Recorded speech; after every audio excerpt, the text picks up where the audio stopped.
Buenos días, buenas tardes a todas, a todos. Esta es nuestra primera jornada de Esperides de este año y tenemos el agrado de invitar a María de Fátima Silva.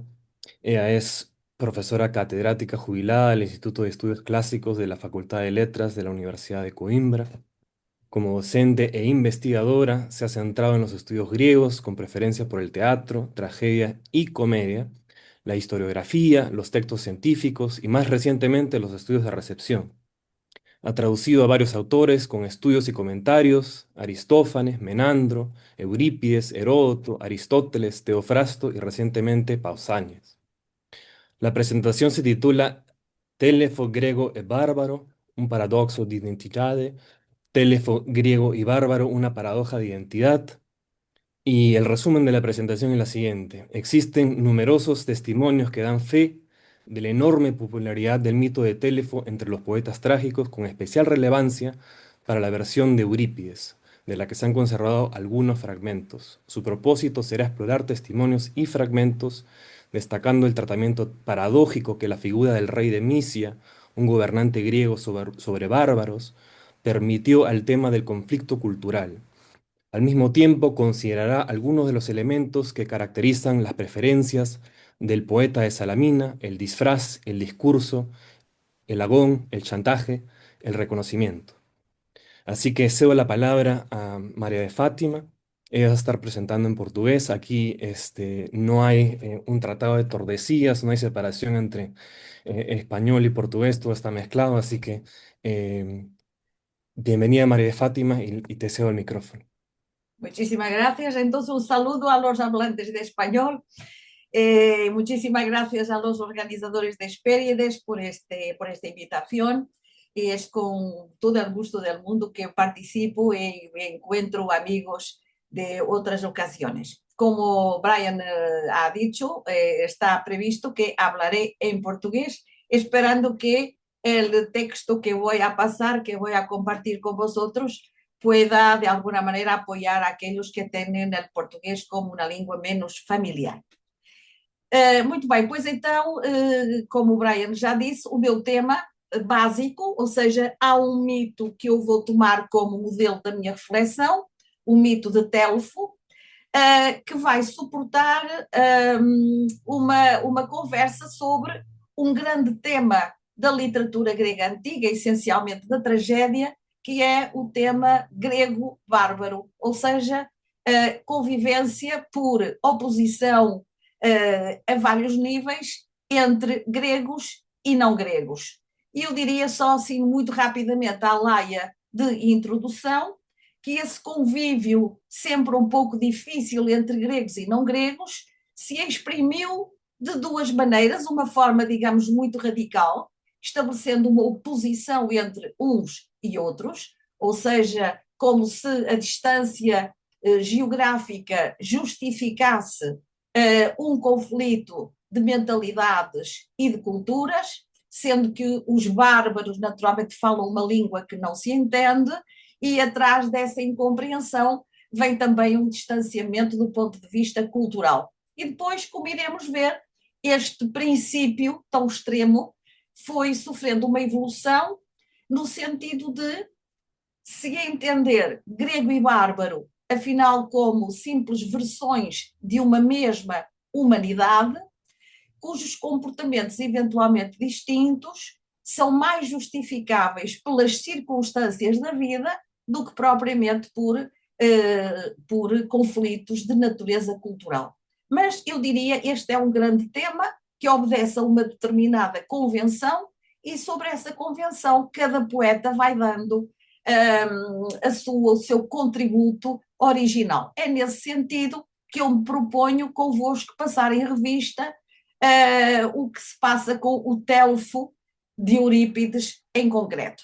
Quando se fala do mito do Telfo e da popularidade que ele granjeou, nós dispomos de uma série de testemunhos que só por isso mesmo, pela quantidade com que aparecem, justificam essa mesma popularidade.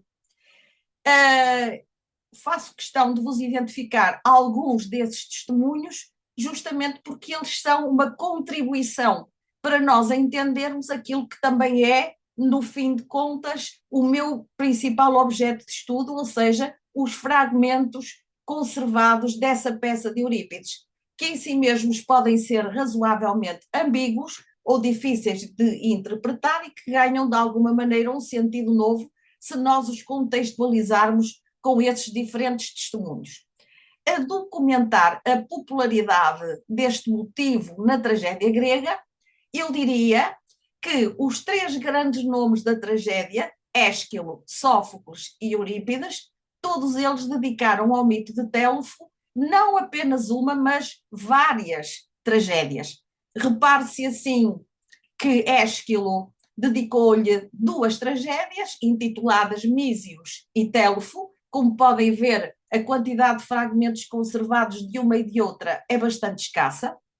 Sófocles, 4 títulos, Aléadas, Assembleia dos Aqueus, Mísios e Télufo, que para alguns comentadores constituiriam eventualmente uma tetralogia, uma telefeia, ou seja, todas estas peças confluindo naturalmente no mesmo mito, que é o mito de Télufo, e finalmente Eurípides, além dessa grande tragédia que se tornou tão popular, a mais popular de todas que foram dedicadas a este tema e que se intitulou Télufo, escreveu também uma outra, Auge, posterior ao Télufo. Mas, para além dos grandes nomes da tragédia, outros nomes menores, e tenho aqui dois deles ainda vinculados ao século V a.C., e o Fonte, o filho de Sófocles, e Agatone, dois nomes que naturalmente nos soam a nós que somos classicistas, ambos autores de um Télufo, e já nos séculos IV e III, outros dois nomes, Cliofonte e Moschione, eles também autores de uma peça com o mesmo título. Como estão a ver, ou só conservamos o título, ou eventualmente um fragmento que naturalmente é muito insignificante para podermos ter alguma avaliação do tratamento que estes autores foram dando a este mesmo assunto. E estendendo um bocadinho só aos trágicos latinos, para dizer que dentro daquele processo que é tão conhecido de retomar temas do teatro grego, e Eurípides certamente em particular, também Énio e Ácio foram autores de uma peça intitulada Télufo. Para além deste testemunho, que é um testemunho mais quantitativo do que qualitativo, será importante lembrar um outro testemunho de alguém que muito refletiu sobre tragédia e que foi naturalmente Aristóteles com o seu texto A Poética. Pois, ao fazer um elenco de temas da preferência dos poetas trágicos, Aristóteles faz esta enumeração: Alcméon, Édipo, Orestes, Meleagro, Tiestes e Télufo, como uma lista daquilo que ele poderia considerar os temas da preferência dos poetas trágicos. Além destes testemunhos que já enumerei, vou também deixar-vos aqui uma lista de um conjunto de figuras que estão vinculados com a história, a mitologia e que ao longo dos séculos foram, de alguma forma, emitindo informações ou opiniões sobre o mito de Télufo e que são autores ou testemunhos que eu vou utilizar para tentar esclarecer em algumas situações a interpretação dos próprios fragmentos de Eurípides. Embora deva dizer-vos que nós não temos a certeza de que estes comentadores, ao fazerem determinadas afirmações sobre o mito de Télufo, tivessem Eurípides em particular na sua atenção.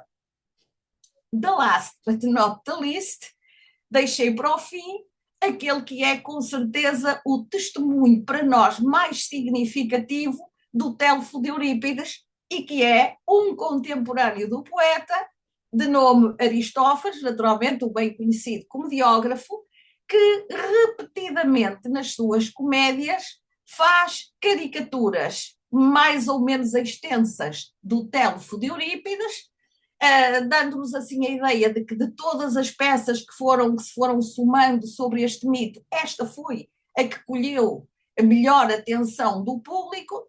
E recordo-vos, ou até chamo a atenção para o seguinte, que pode ser curioso dizer-vos que as duas paródias mais extensas, como todos sabemos, são aquelas que Aristófanes incluiu nos Acarnenses, desde logo, a primeira peça que dele conservamos, é uma peça que tem a data de 425 a.C., e se eu sublinho esta data, é pelo interesse que possa ter compará-la com a data do Téléfo de Eurípides, que é uma peça do ano de 438 a.C.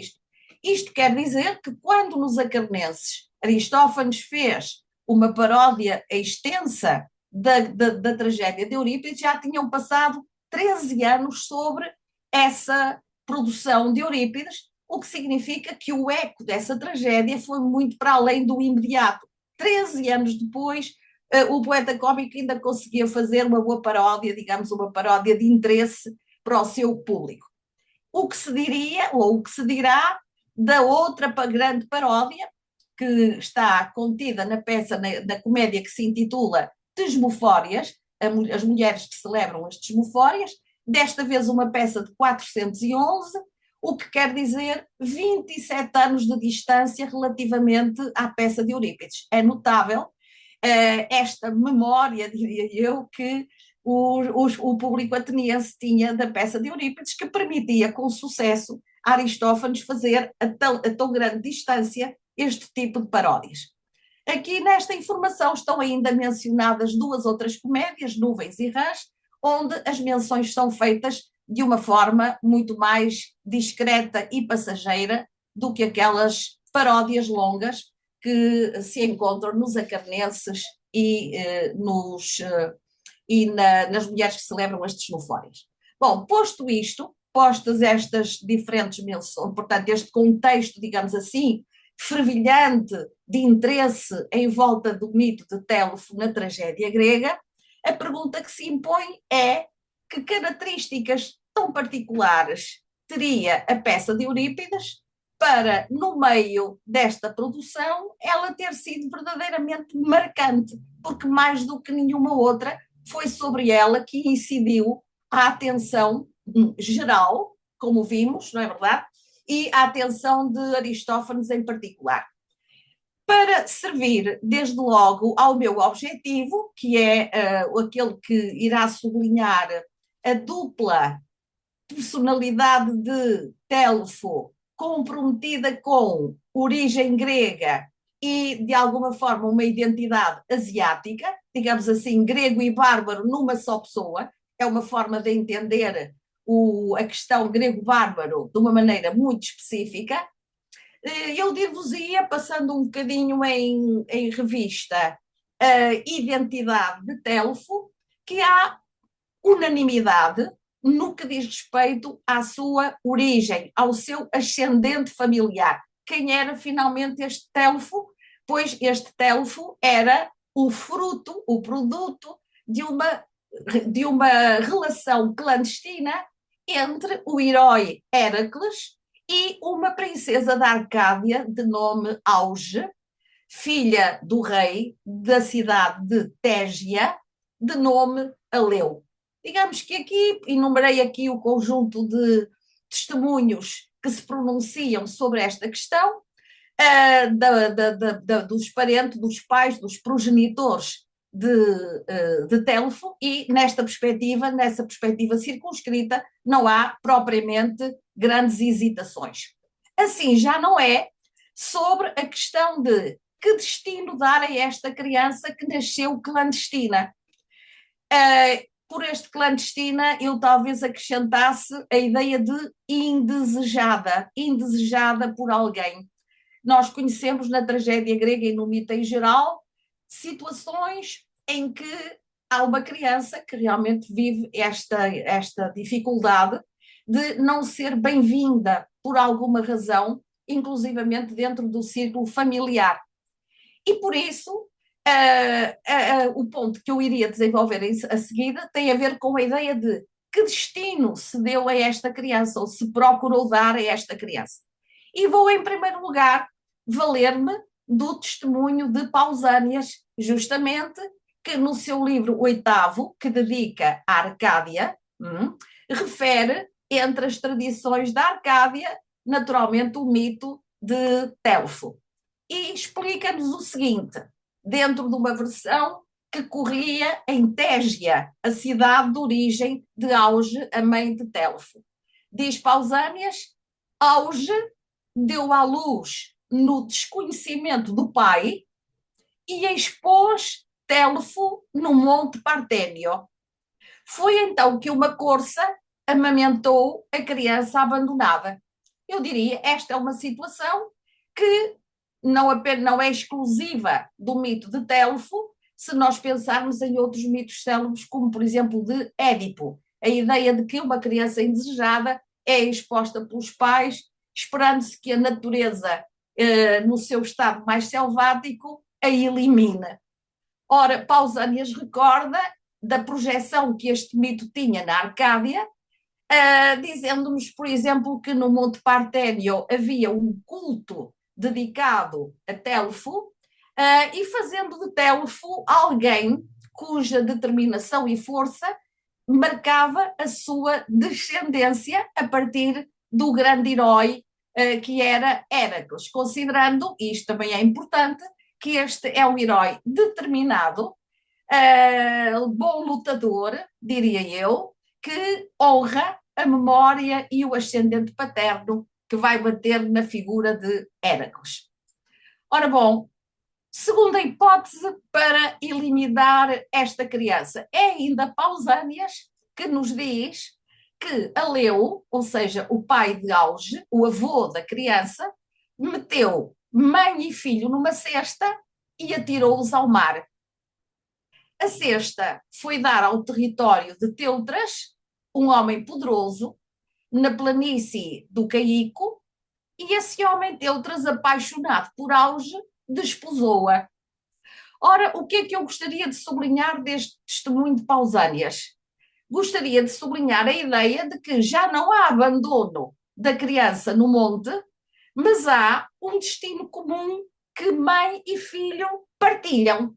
Ambos são, de alguma maneira, condenados pelo avô, por Aleu, entregues ao mar na tentativa, naturalmente, de que naufragassem, e, como isso não aconteceu, chegaram a salvo ambos ao território da Mísia, onde reinava o rei Teutras. É uma versão dessa história. Mas agora reparem que este episódio vai tendo outras explicações. Vamos valer-nos desta vez da Polidoro na biblioteca, que diz o seguinte: Aleu entregou Auge a Náuplio, filho de Poseidon, para que a vendesse fora de fronteiras. E Náuplio deu-a a Teutras, o rei da Teutrânia, que a desposou. Reparem que neste caso nós temos aqui assim um desvio nessa ideia de como eliminar Auge, sendo que o pai, Aleu, não querendo assumir por suas próprias mãos o homicídio previsível da filha, encarrega um amigo de ser o intermediário nesse tipo de condenação. Teodoro Ciclo volta a dar-nos informação sobre este aspecto, e eu aqui tive de fazer uma síntese apenas porque o texto é bastante longo, e dessa síntese resultam estas ideias. Primeiro, o pedido dirigido por Aleu a Náuplio para que afogasse Auge, cuja gravidez o pai acabava de descobrir. No caminho para Náuplia, quando ela ia a caminho de um destino fatal, ao atravessar o Monte Parténio, Auge deu à luz e abandonou o filho de Héracles, que veio a ser criado por pastores. A própria Auge sobreviveu graças à generosidade de Náuplio, que entendeu poupá-la à morte e, em vez de afogá-la, a entregou a uns comerciantes cários que a levaram para a corte de Teutras na Mísia. Quando adulto, Telfo soube, pelo oráculo de Delfos, onde a mãe se encontrava, e foi juntar-se-lhe na Mísia. E reparem bem que há aqui um pormenor que eu valorizaria como mais relevante, e é esta ideia de que, ao contrário da narrativa que Pausanias antecipou ali um pouco acima, em que o destino de mãe e filha e mãe e filho eram simultâneos, ambos tinham sido colocados numa cesta e depositados no mar. Desta vez, a ideia que nós temos é que, enquanto a mãe foi exilada na Ásia, o filho ficou exposto no monte, o que promete ao espectador, ao público de Eurípides, naturalmente um reconhecimento, uma anagnórisis. Algum dia estes dois, mãe e filho, se iam de encontrar, e já sabemos que Eurípides puxará por aquela técnica em que Aristóteles lhe reconhecia uma verdadeira mestria, que é a de criar uma cena de reconhecimento. Ora bom, posto isto, nós chegamos verdadeiramente a Eurípides, que é quem mais nos interessa, e ainda antes de considerarmos o Telfo, eu gostaria de vos dizer que a peça Auge, aquela que se intitula com o nome da mãe de Telfo, é uma peça que na produção de Eurípides é posterior ao Telfo, propriamente dito. É-nos dada uma explicação que também é curiosa e que é a seguinte: nessa peça, ou essa peça focava-se num momento em que Auge dava à luz o filho ilegítimo, ou seja, Telfo, onde, e esse é o aspecto aqui especial, particular, no próprio templo de Atena Ália, um culto muito célebre na Arcádia, onde a jovem era sacerdotisa, ou seja, temos aqui a valorização do estatuto de sacerdotisa de Auge, o que torna a violação naturalmente agravada relativamente àquilo que já em si mesma era a questão da produção de um filho ilegítimo. E um parto que vai poluir o templo da própria deusa, o que deixa a deusa indisposta, digamos assim, deixa a deusa irada. E essa ira da deusa, que se manifesta por um flagelo que aflige a cidade de Tégia, obriga, de alguma forma, a Leu a eliminar filha e neto, justamente para barrar essa crise que se apoderou do seu reino. Portanto, estou a ver que este é um ingrediente completamente inovador. Não tínhamos ainda notícia dele, sabemos que assim era a abordagem de Eurípides numa outra peça que dedicou a este mesmo mito. Chegamos, enfim, a um primeiro fragmento do Telfo de Eurípides.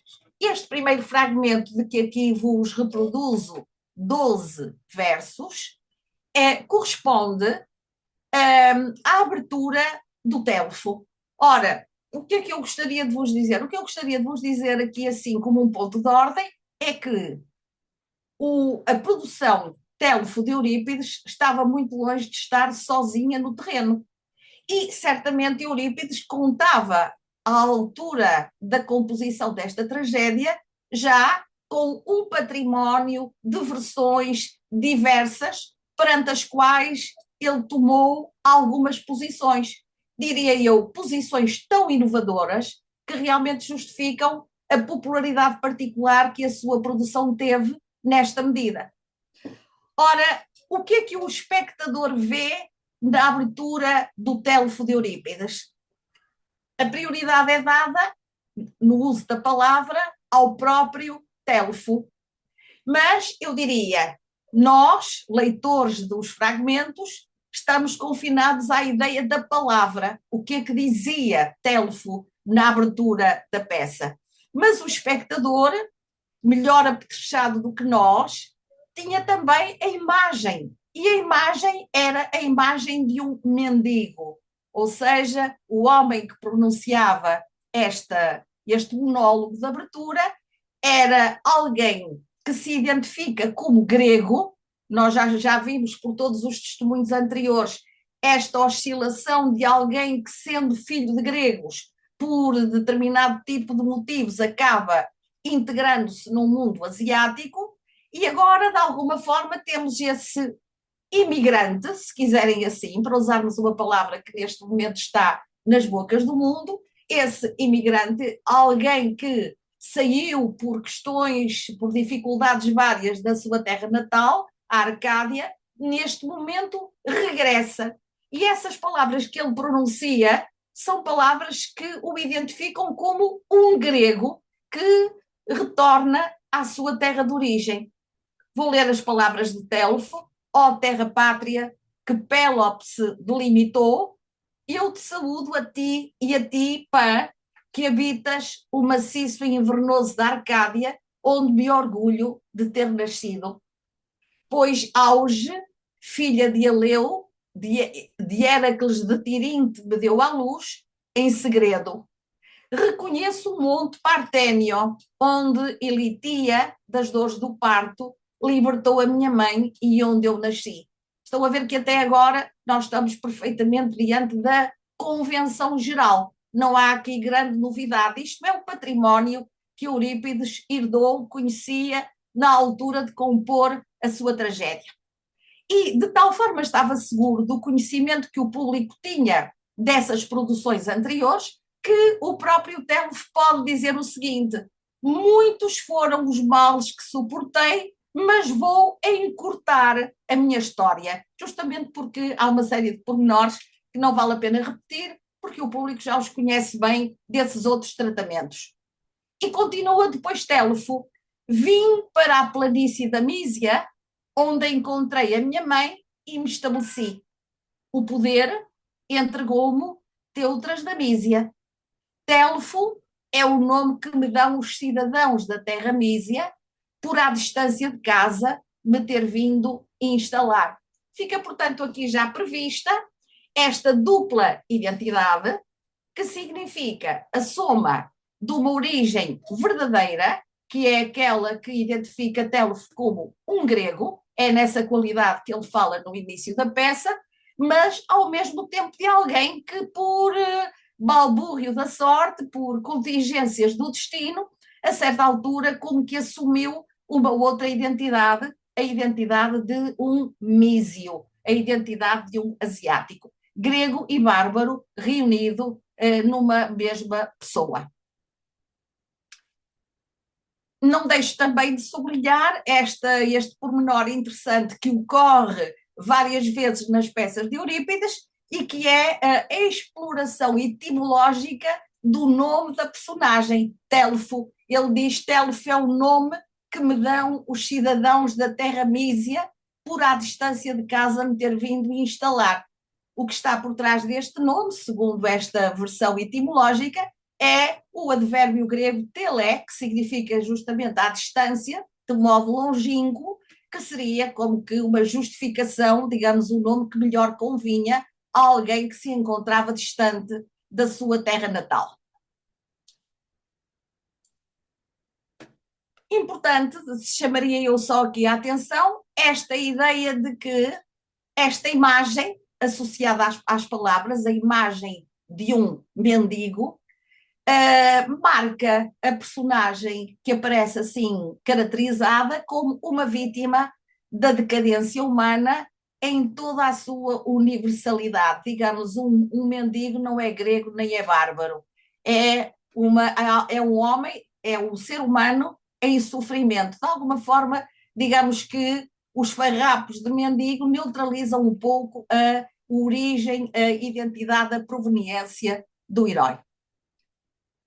Ora, além desta questão digamos, da saída, do abandono, do exílio a que Telfo foi condenado, há um outro pormenor que também vale a pena olhar antes de iniciarmos uma análise mais sistemática do Telfo de Eurípides, e que tem que ver com a ideia de o que é que aconteceu depois que, por generosidade de Teutras, o rei local da Mísia, o próprio Telfo lhe sucedeu no poder.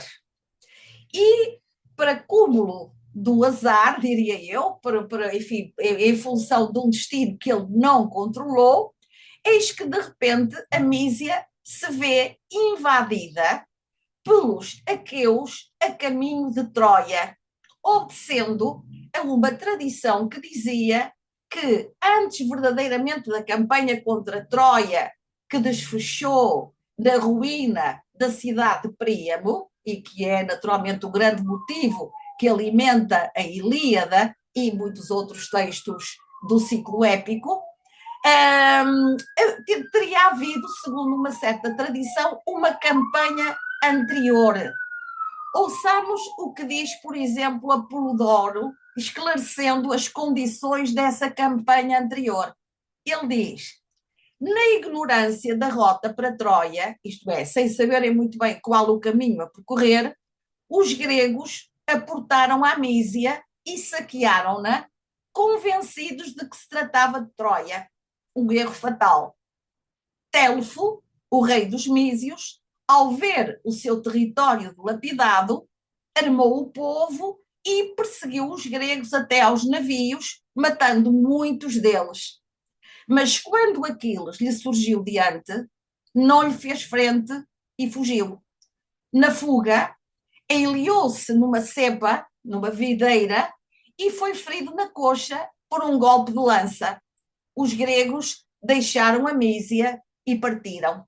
Estamos, portanto, segundo a informação da Polodoro, que vai depois ser confirmada por outros testemunhos, diante do protagonista de uma aventura, esse Telfo, protagonista de uma aventura que o confrontou com uns adversários que são os aqueles a caminho de Troia, numa primeira campanha completamente frustrada, pela simples razão de que o percurso realizado não correspondia à devida Troia, à real Troia. Isto significa que há uma tensão latente, uma inimizade entre os mísios, o rei da Mísia, e os aqueus, ou seja, os gregos, a caminho de Troia.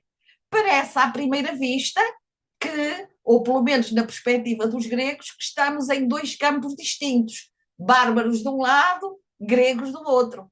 Mas há que ter consciência de que, enquanto o Telfo da Mísia sabe que o invasor do seu território são os gregos, seus compatriotas, os gregos não têm igual conhecimento, ou seja, para eles, Telfo é o rei da Mísia, é um bárbaro, é um estrangeiro. Ora bom, portanto estão a ver como é que Eurípides e o mito, de uma forma geral, vão jogando com esta dupla identidade de Telfo como grego e como bárbaro. A verdade é que, apesar de ter sido vencedor dessa guerra, ou seja, de ter conseguido expulsar do seu território este invasor ilegítimo, porque os gregos invadiram a Mísia sem qualquer ofensa, sem sequer terem consciência de qual era o território que estavam a invadir, dessa aventura, apesar da vitória conseguida por Telfo, resultou-lhe um ferimento.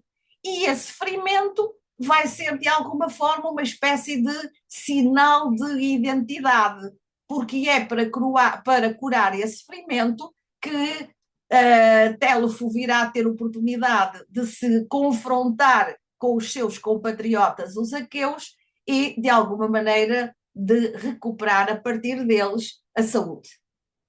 Um outro testemunho importante é o testemunho de Higino, o autor de um fabulário, que nos explica, dando um passozinho mais em frente relativamente ao que tínhamos acabado de ver no testemunho da Polodoro. Ele diz, a propósito de Telfo, como todos os dias uma dor imensa o torturava devido a essa ferida, consultou um oráculo de Apolo sobre qual o remédio a aplicar. Foi-lhe respondido que mais ninguém o poderia curar a não ser a mesma espada com que tinha sido ferido. Portanto, Apolo entra nesta história, clarificando com a sua superior clarividência um pormenor, e que é o pormenor de que o ferimento de que Telfo foi vítima, infligido por Aquiles, isto significa pelos seus companheiros, só poderia ser curado através do mesmo Aquiles e dos mesmos companheiros. E é justamente em busca dessa cura que Telefo se decide a vir a Argos. Porquê a Argos? Porque aí os aqueus, de novo reunidos, preparavam uma segunda investida relativamente a Troia, uma segunda campanha, essa sim, aquela que alimentou tantas versões épicas, e depois já vos irei mostrar que em Argos as tensões eram muito grandes. Pois foi exatamente ao acampamento dos aqueus em Argos que Telfo entendeu vir para suplicar do inimigo a cura dos seus males. Apolodoro explica-nos mais uma vez os contornos desta situação quando diz: quando se reuniram em Argos 8 anos passados, os aqueus viram-se de novo a braços com a ignorância sobre a rota a tomar. Outra vez o problema do caminho, porque nenhum dos chefes se mostrava capaz de indicar o caminho para Troia. Entretanto, Telfo, cujo ferimento não curava, recebeu de Apolo um oráculo segundo o qual melhoraria se tratado por quem o tinha ferido. Vestido de farrapos, dirigiu-se a Argos e suplicou àqueles que o tratasse, comprometendo-se em contrapartida a indicar-lhe o caminho para Troia. Estão a ver que Apolodoro acrescenta aqui um pormenor importante, e que é: não só Telfo poderia obter de Aquiles a cura dos seus males, como dispunha de um trunfo, e esse trunfo era que, se os aqueus precisavam de um guia até Troia, pois ele seria um guia competente. Devo dizer que, iremos ver, Telfo se prontificou a cumprir essa parte do oráculo e essa parte do acordo, ou seja, guiar os gregos até Troia, não propriamente a participar da campanha de Troia. Nós não vemos Telfo como um dos guerreiros às portas de Troia, por uma razão simples, porque, segundo a tradição, Telfo estava casado com uma filha de Príamo, ou seja, Príamo era sogro de Telfo, e Telfo não quis investir contra a cidade do sogro. E agora reparem bem também todo este contorno que nós fomos retirando dos testemunhos de Apolodoro e de Higino, não deixa de estar dentro da própria peça, voltando ainda a um fragmento que sai do monólogo de abertura, onde o próprio Telfo diz de si mesmo: um grego ao comando de bárbaros, com tropas numerosas, até ao dia em que o exército aqueu fez caminho pela planície da Mísia. Ora bom, isto para dizer, portanto, que Eurípides estava completamente informado de um conjunto de circunstâncias que rodeavam a história de Telfo, este episódio concreto, a vinda a Argos para implorar dos aqueus, de Aquiles em particular, a cura dos seus males, e que é justamente nesse foco que se vai lançar sobre essa vinda a Argos que a peça de Eurípides se vai desenvolver. E agora vou começar a valer muito em particular da caricatura de Aristófanes, recordo, feita 2 vezes, nos Acarnenses em primeiro lugar, anos mais tarde nas Desmofórias, para vos dizer que, comparando uma caricatura com a outra caricatura, parece nítido que há 3 momentos no desenvolvimento da intriga do Telfo de Eurípides que, na verdade, são a chave do seu sucesso. Que 3 momentos são esses? Em primeiro lugar, já vimos que o disfarce, os farrapos de mendigo, são alguma coisa que Telfo manipula desde o primeiro momento. É sob um disfarce que ele aparece em cena e disposto a assim fazer valer os seus argumentos perante os aqueus.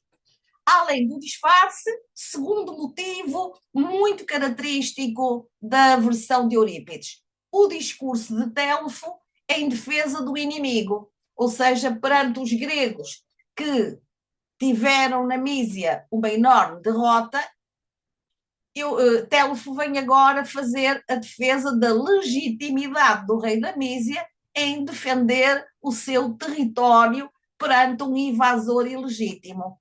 Claro que estão a ver que o discurso não tem nada para agradar ao auditório, os gregos não vão gostar de ouvir recordado o seu desaire na Mísia. E por outro lado, este desconhecido sobre um disfarce de mendigo que faz a defesa do rei da Mísia é nem mais nem menos do que o próprio, ou seja, está a fazer sob disfarce a defesa de si próprio. O resultado deste discurso não é um resultado positivo, digamos assim. O auditório não fica passivo a ouvir argumentos que lhe são claramente desfavoráveis.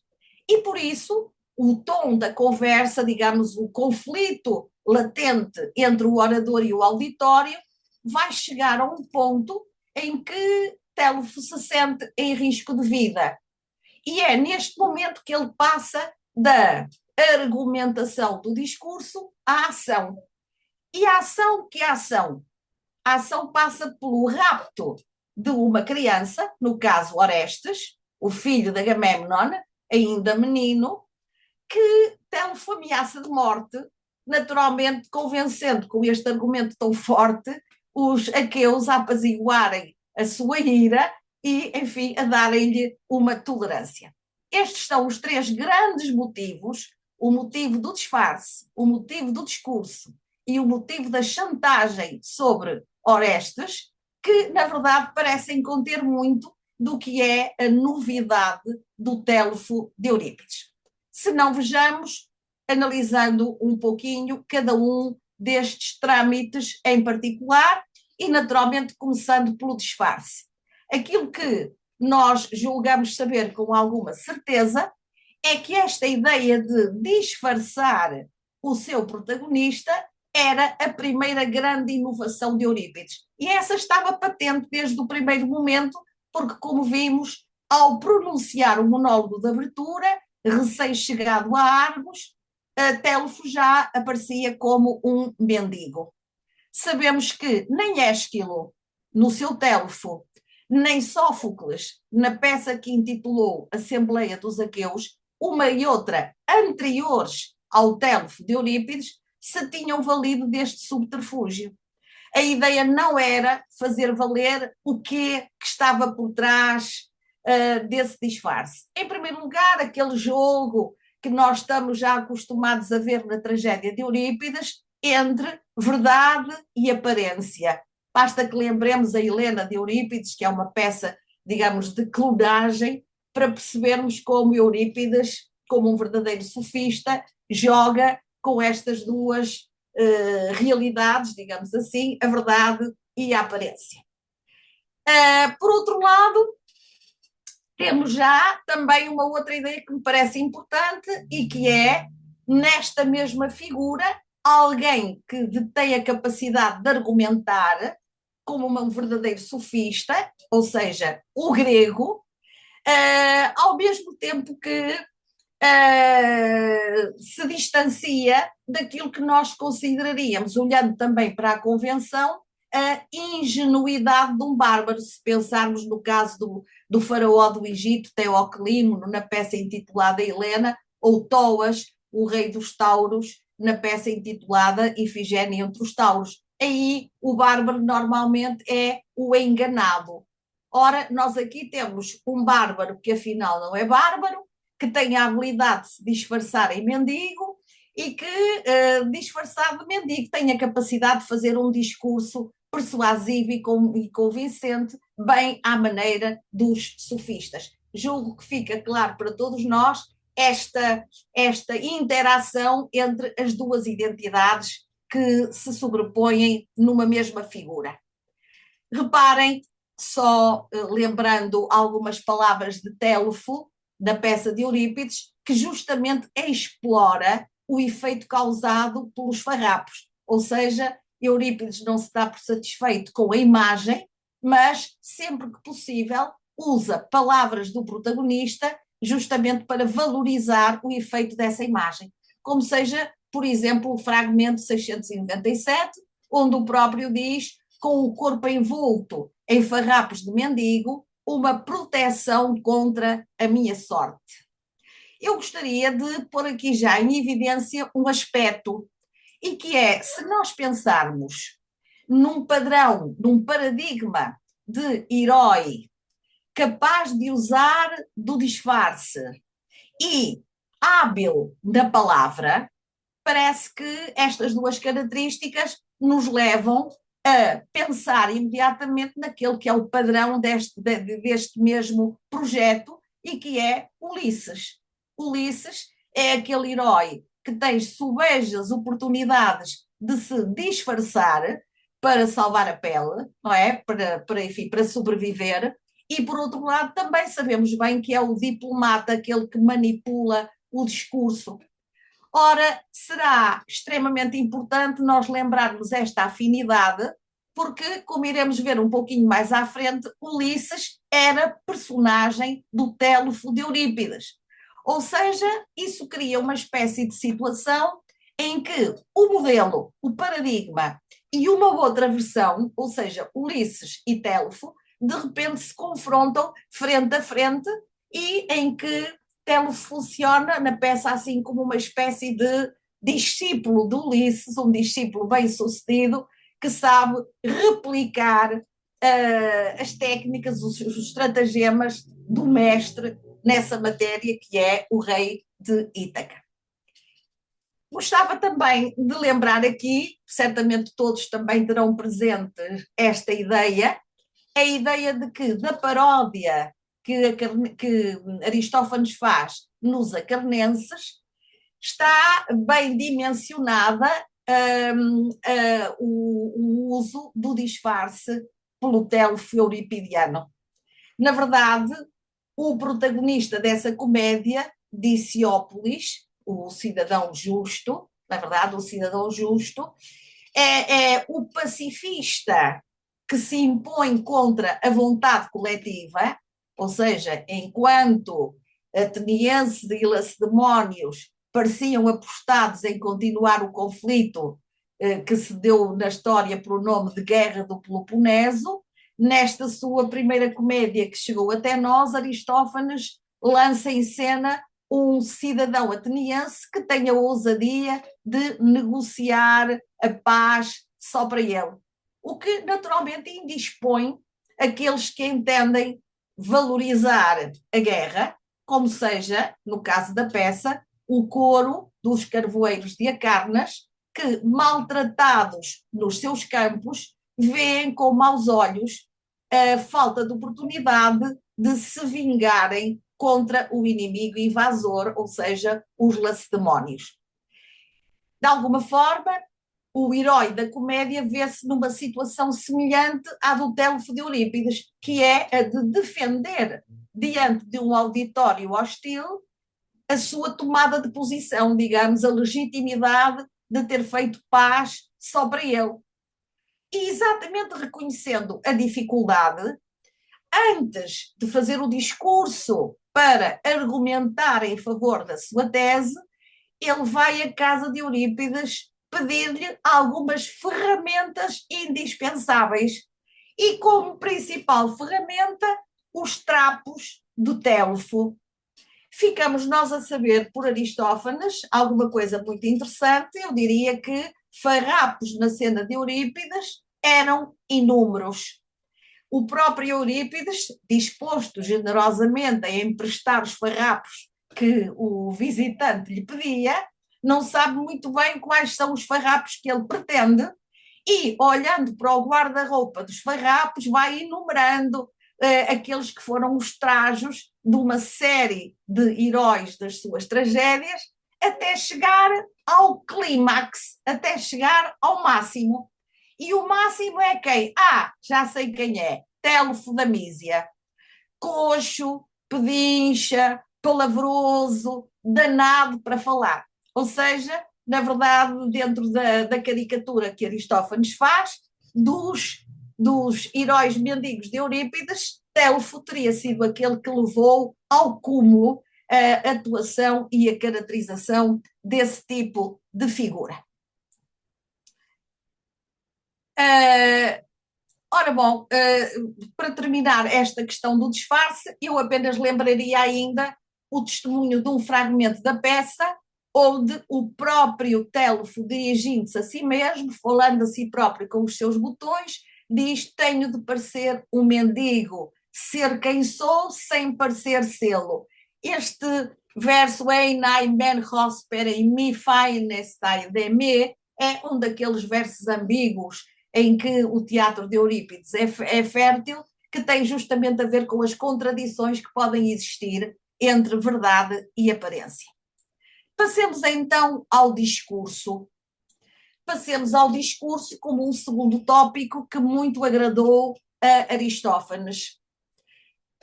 Este Télefo, que penetra no acampamento aqueu, entre os guerreiros aqueus presentes em Argos, naquilo que seria o arranque para uma segunda campanha, vai se defrontar com dificuldades agravadas. Digamos, já a dificuldade primeira, que era naturalmente apelar à simpatia dos aqueus quando ele, na verdade, representa o inimigo.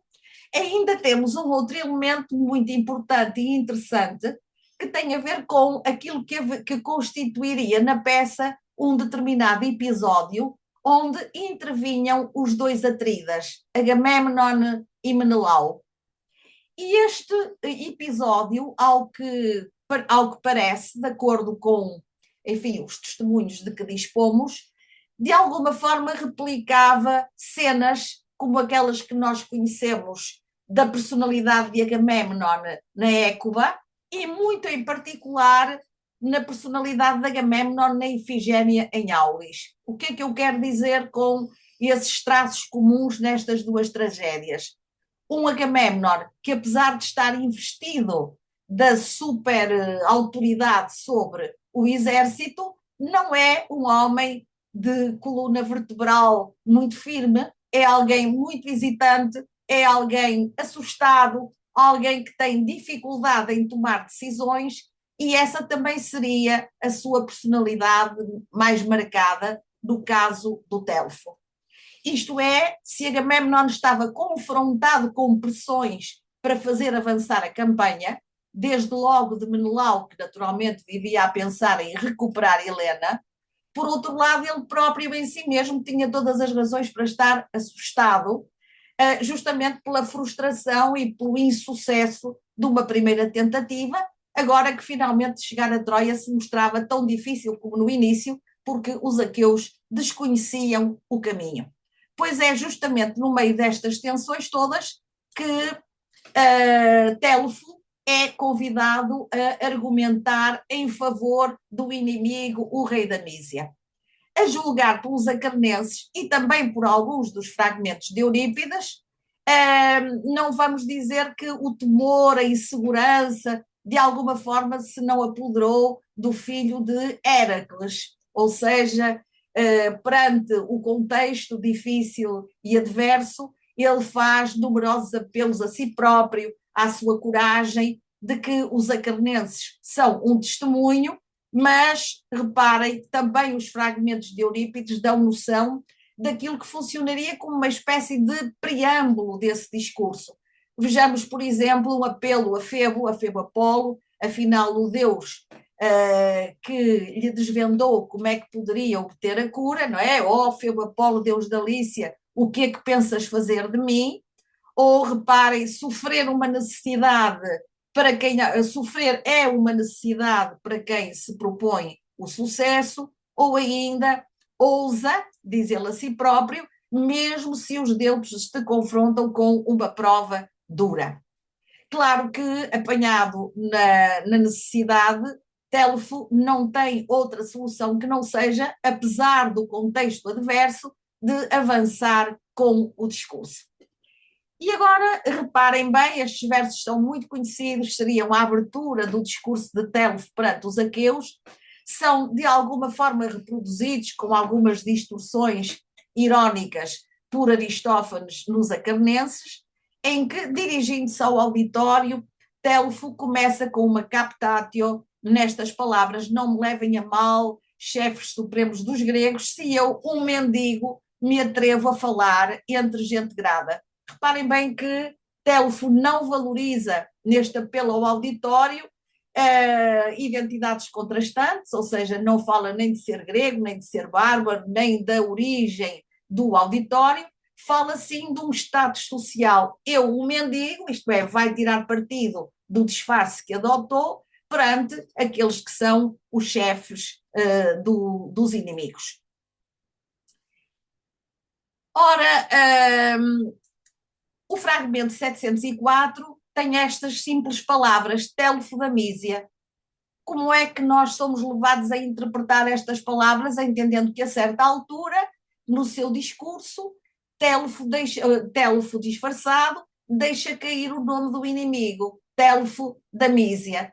Podemos bem imaginar que estas palavras, que são tão estritas aqui assim no fragmento, funcionariam como uma espécie de gasolina na fogueira, ou seja, no contexto tão difícil em que a questão se encontrava, dizer o nome do inimigo é naturalmente o pior que se pode usar. E, muito curiosamente, reparem que, a partir daqui, parece que Telfo começaria a explicar quem era e como é que chegou à Mísia, qual o seu relacionamento com a Mísia. A mim parece-me extremamente interessante, digamos, na fragilidade dos fragmentos conservados, por exemplo, estes dois fragmentos, o 705 e o 705A, reparem bem no 705, ele diz qualquer coisa como: ao comando de um barco a remos, desembarquei na Mísia, e eu pergunto, quem é esta figura que se descreve a si própria desta maneira? E certamente ela é Telfo. Telfo, o filho de Heracles e de Auge, desembarcou na Mísia, num barco a remos, onde foi ferido pelo braço armado do inimigo. Isto nós sabemos. Mas agora reparem, continuando dentro da mesma linha de raciocínio, ele vai acrescentando qualquer coisa como isto, perseguindo e defrontando piratas de lança em punho. A mim esta parece-me uma ironia perfeita, porque quando ele se apresenta como vítima da perseguição de alguém que todos nós sabemos que são os aqueus, aqueles que neste momento constituem o seu auditório, não cai no vazio a palavra piratas. Isto é, alguém que se apropria ilegitimamente daquilo que não é seu. Estes piratas, sem que o auditório tenha disso consciência, na verdade são uma frechada, diria eu, um ataque que está a ser feito aos gregos. Os bons comentadores dos fragmentos, como sejam João e Van Looy, os dois editores e tradutores da versão Les Belles Lettres, entendem que Telfo se apresentava neste seu relato como um pacífico mercador grego assaltado por piratas nas costas da Mísia. Eu devo dizer que acho muito mais interessante e sofisticada a explicação dada pelos editores Collard, Kropp e Lee na editorial Harris and Phillips, que dizem, que acentuam a ironia destas palavras, dizendo que Telfo estaria a referir a luta contra os aqueus, apelidados de piratas, por saquearem território alheio sem para tal terem sido desafiados. Ora bom, esta é a recis, o discurso de Telfo, que vai naturalmente conduzir a uma tensão cada vez mais agravada entre o orador e o seu auditório. A um ponto que, no caso dos acabenenses, nos fica clarificado que, pretendendo afirmar o seu discurso e os seus argumentos, mesmo que isso signifique pôr em risco a própria vida, Telfo se dispõe, no caso da comédia de Hesiópolis, a falar com a cabeça no cepo.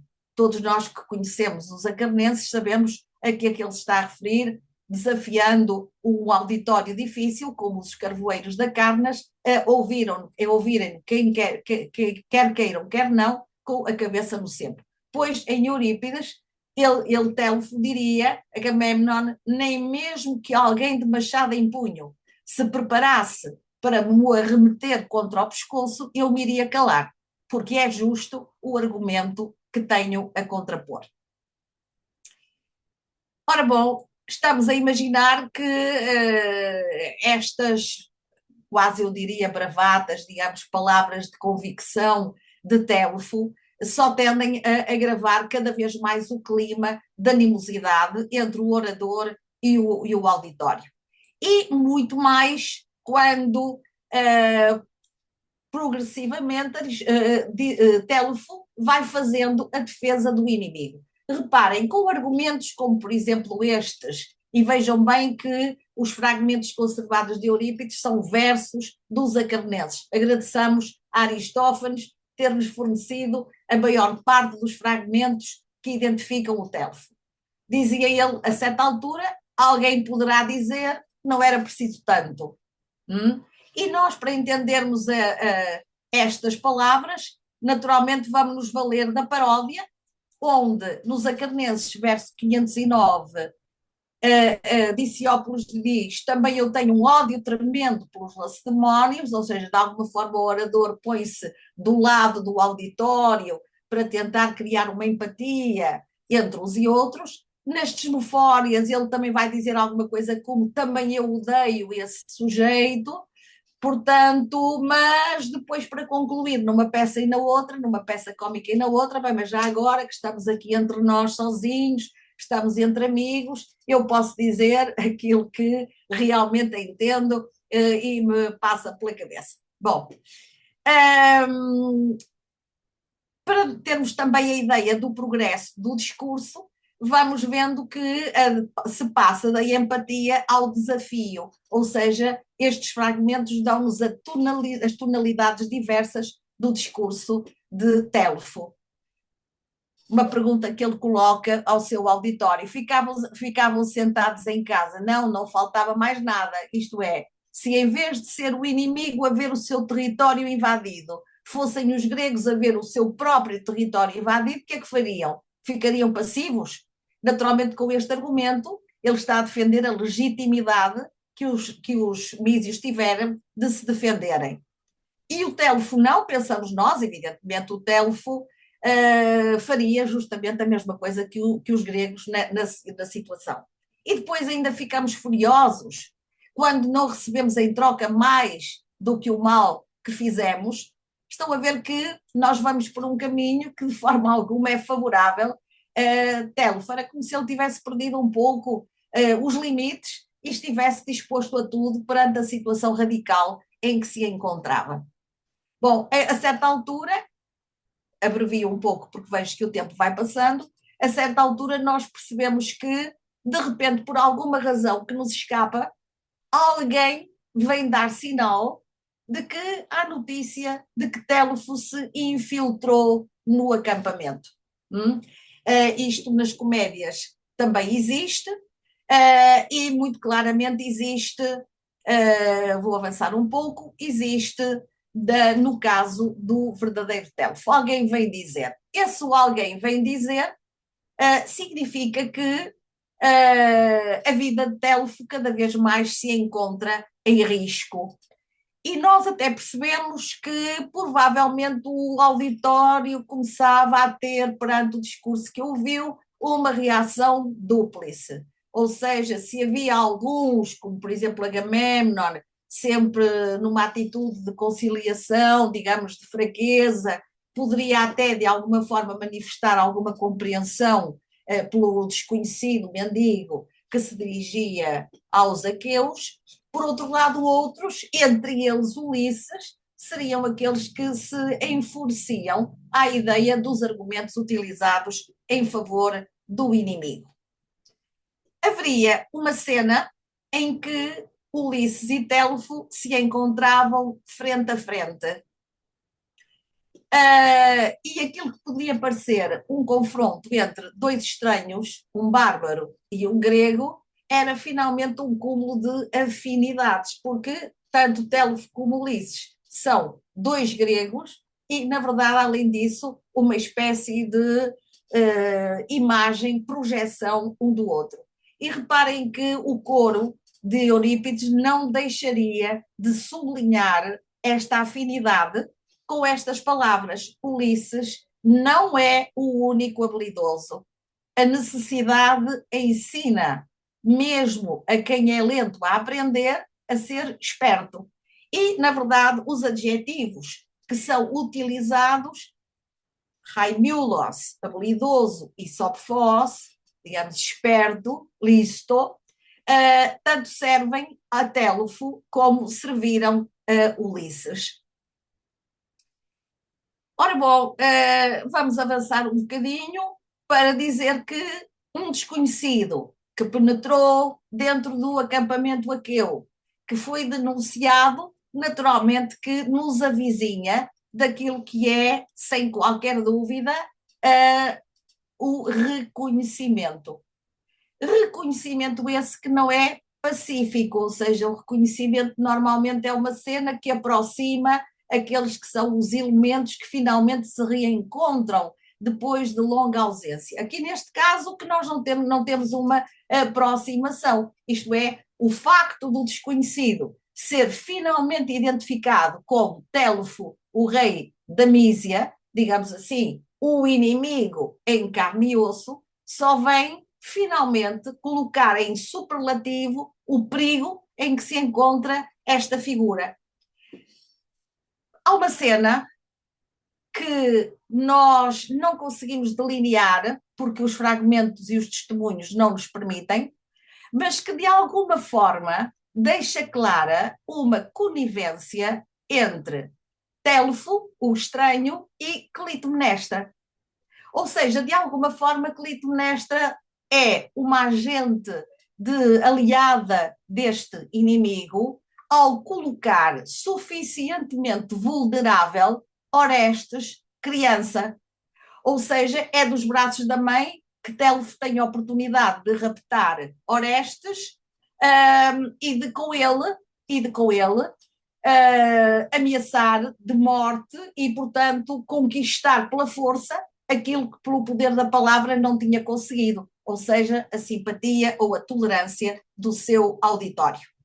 Esclarecida esta questão, isto é, forçados os aqueus a apaziguarem um pouco a sua ira face ao risco que o refém corria, nós chegamos a um ponto em que há uma espécie de tranquilidade que quase parecia anunciar já um happy ending, aquela em que Télufo, em compensação da cura que os aqueus lhe prometiam, estaria disponível para os guiar até Troia. Reparem neste fragmento 727b, onde alguém diz que ele vá como guia, pois para nós, como reza a tradição, em primeiro lugar, usar as leis gregas. Este é um fragmento razoavelmente ambíguo, mas que um outro fragmento, este um pouquinho mais claro, atribuível ao coro, clarifica de alguma forma, porque o coro, um coro de cidadãos argivos, dirá a Télufo: e tu, firme ao leme, hás de indicar a quem se encontra à proa o caminho direto que levará os atridas até Troia.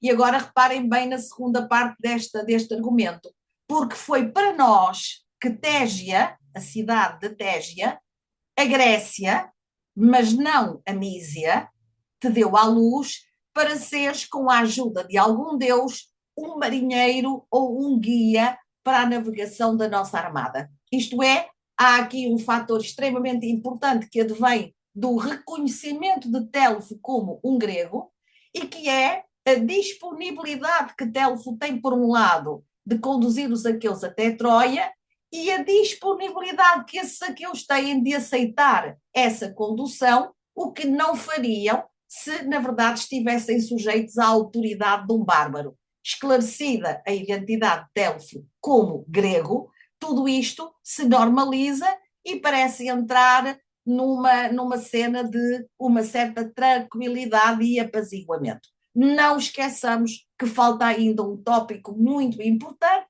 e esse tópico é que, afinal, para além da boa vontade do coletivo dos aqueus, há um interveniente que não deu ainda a sua anuência.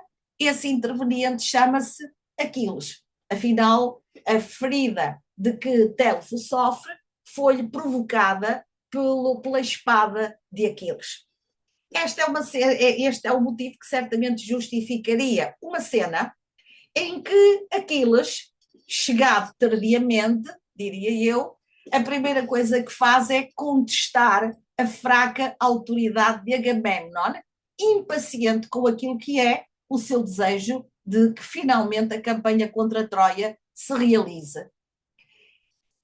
A ideia de que Aquiles ameace de partir sozinho para Troia com os seus mirmidões, ou seja, de se afastar do coletivo, é uma ideia que todos nós sabemos está na base da própria Ilíada, embora aqui interpretada de uma maneira ligeiramente diversa. Este que é um obstáculo inesperado, que vem ainda fraturar e estender aquele happy ending que nos parecia prometido, vai ser desbloqueado por Ulisses. Ulisses, o diplomata. E não há quem não se lembre que no canto nono da Ilíada, Ulisses é encarregado numa embaixada a Aquiles de o mobilizar para a campanha que os aqueus executam contra Troia e de impedir a sua ausência do campo de batalha. Quer dizer, de alguma forma, nós estamos a assistir a uma releitura indireta, mas muito sofisticada, diria eu, da própria Ilíada, com argumentos que imaginamos possam ser, por um lado, a piedade exigida perante um suplicante. Nós percebemos que e por outro lado, digamos, a urgência de obter para esta campanha um guia qualificado, como se oferece Telfo, seriam certamente argumentos suficientes para que, enfim, Aquiles se disponibilizasse a aderir ao que os companheiros já tinham por adquirido, ou seja, a cura de Telfo. Reparem bem que alguém dirá, certamente Ulisses, já não é sem tempo de a razão te refriar esse temperamento, ou seja, naturalmente a eterna cólera de Aquiles. Muito bem, e portanto isto significa que nós estamos diante de uma peça, concluindo rapidamente, nós estamos diante de uma peça que, como outras de Eurípides, reparem, deita mão a uma série de recursos que criam na intriga uma enorme dinâmica.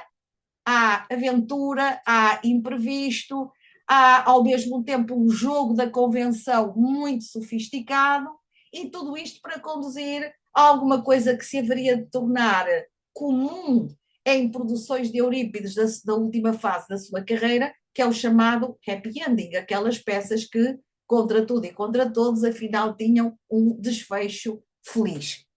Tudo isto numa peça que acontecia, ou que era apresentada num período que medeia entre as guerras pérsicas, digamos, o confronto dos gregos com os bárbaros, e a guerra do Peloponeso, o confronto dos gregos com os gregos, em que muitas vezes se reconheceu, basta lembrar Tucídides, por exemplo, que os gregos perante os gregos se comportaram de uma forma que não deixava nada a perder aos verdadeiros bárbaros, gregos esses mais bárbaros do que os próprios bárbaros. Deixaria por aqui a minha apresentação, agradecendo a todos a atenção e esperando, enfim, que este motivo do Telfo vos tenha de alguma forma cativado.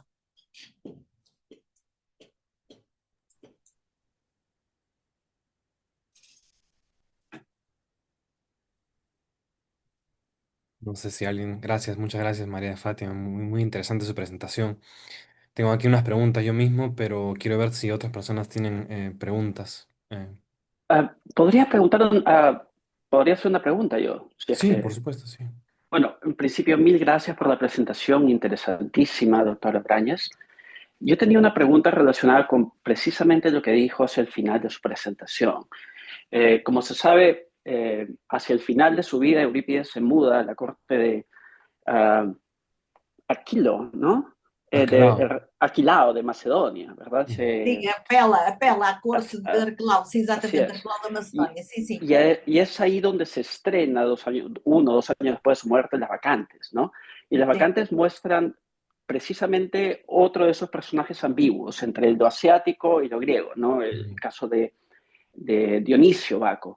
ujú, Y se ha leído ya el caso de Las Vacantes como una crítica al etnocentrismo ateniense, ¿verdad? Que para ujú, entonces ya es trasnochado, anacrónico, especialmente después de la desastrosa derrota en ujú, la guerra del Peloponeso.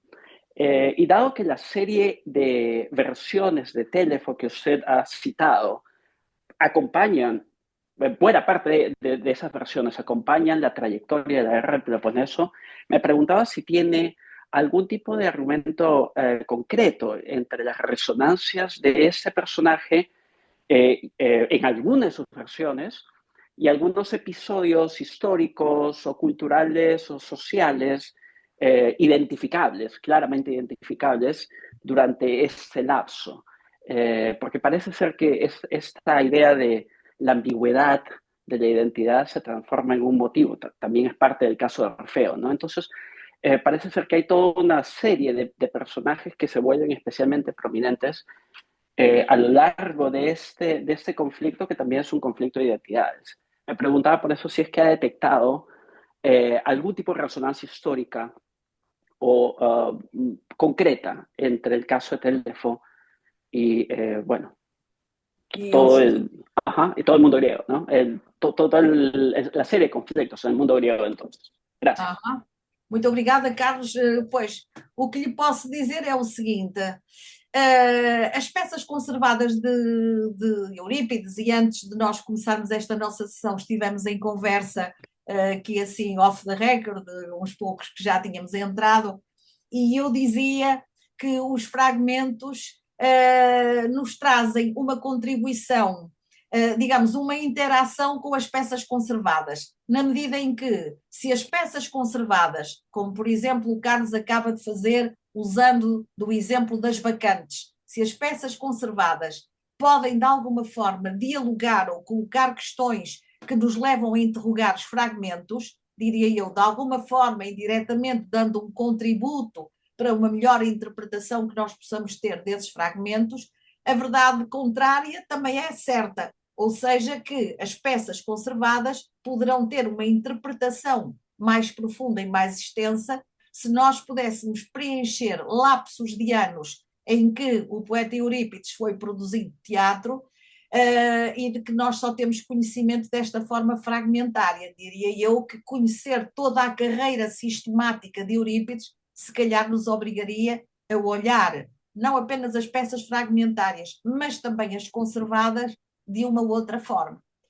Ora, bom, é feliz, digamos, o exemplo que o Carlos trouxe aqui à nossa consideração, que é o exemplo das vacantes, onde realmente o próprio Deus Dioniso é, de alguma forma, uma espécie de super-encarnação desta ambiguidade entre ser grego e ser bárbaro, não é? Porque finalmente ele é um Deus que vem do Oriente, mas na verdade é um Deus que se instala por legítimo direito na cidade grega e, além disso, é um filho de Sémulo, ou seja, um tebano por legitimidade. Portanto, ele próprio, Deus Dioniso, nas vacantes, é também um bocadinho uma espécie de Telfo nessa ambiguidade identitária. Seria muito interessante poder responder à sua questão, que a sua questão concretamente era: será que o Telfo é uma peça que se sustente num diálogo que possa ter com o contexto histórico imediato, através de referências concretas que nos pudessem levar a entender com base naquilo que é dito na peça alguma relação estrita com um determinado episódio? Eu diria, os fragmentos conservados, infelizmente, não nos permitem fazer esse tipo de conexão tão direta. Claro que nós podemos ser especulativos, não é? Podemos ser especulativos e imaginar que uma peça que foi apresentada num lapso de tempo, está a ver 438, nem era assim uma data tão distante daquilo que foi o estalar do grande conflito entre gregos em 431. Não faltava muito tempo para se chegar a a esse tipo de conflito. Digamos que as tensões estavam a ser acumuladas já nesta altura, há escassos 7 anos do despertar desse grande conflito.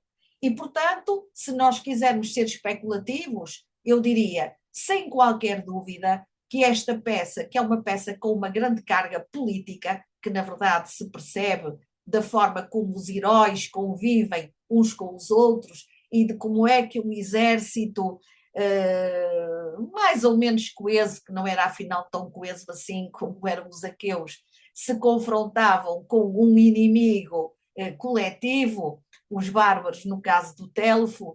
Nós imaginamos que esta peça, de uma forma explícita ou subentendida, seria fértil em muitas nuances de natureza política. Mas não posso ir além do que é meramente especulativo, porque que os fragmentos que nós preservamos taxativamente nos permitam fazer uma afirmação concreta neste sentido, isso não é verdade, não é? Aquilo que nós temos, de facto, não nos permite perceber esse tipo de encadeamento. Esta é uma das muitas frustrações que nós temos. Estão a ver que, no caso do Delfo, agradeçamos a Aristófanes que nos permite, apesar de tudo, ter um entendimento relativamente claro daquilo que a peça significou do ponto de vista dramático, do ponto de vista cênico, dentro da produção de Eurípides. Isso nós, de facto, mais ou menos percebemos. Agora, em pormenor, tentando encontrar, digamos, argumentos um bocadinho mais específicos, aí nós estamos diante da frustração, não é? Como tantas vezes acontece quando consideramos fragmentos. Muchísimas gracias. Obrigada eu, Carlos.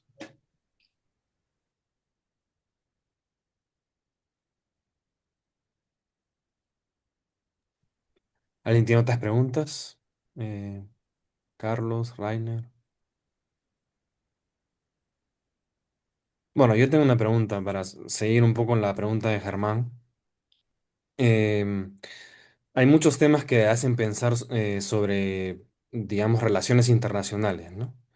La política, como acabas de decir, es un tema muy, muy, muy cargado, ¿no?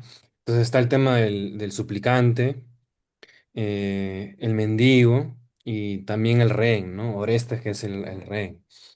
Y esto me hace pensar también ese fragmento donde se mencionan las leyes de los griegos, ¿no? Y justamente estas leyes no escritas de los griegos protegían a los suplicantes, a los huéspedes, rehenes también. Y hay referencias a protección de los mendigos o los pobres en la Odisea, ¿no? Zeus protege a los mendigos, etcétera, ¿no? Entonces, la pregunta que tengo es, quizás la tragedia está tratando de explorar cómo el mundo griego se relaciona con el bárbaro y cómo se respetan o se transgreden estas normas no escritas, ¿no?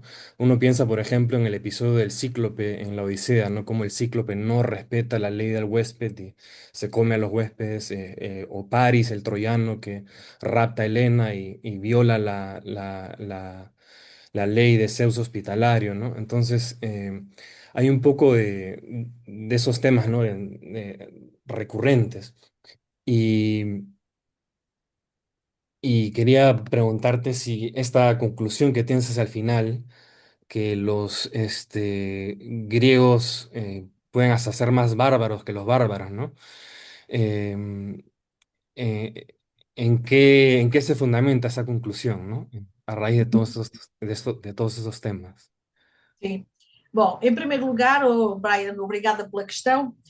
Eu queria dizer o seguinte: quando no Telfo se fala nas leis dos gregos e de alguma forma aqueles se dispõem a conceder a cura de Telfo em função das leis dos gregos, o que estava em causa era qualquer coisa de muito diferente daquilo que nós estamos habituados e do que é todas essas leis que tu invocaste, o respeito pelos suplicantes, pelos mendigos, etc, etc.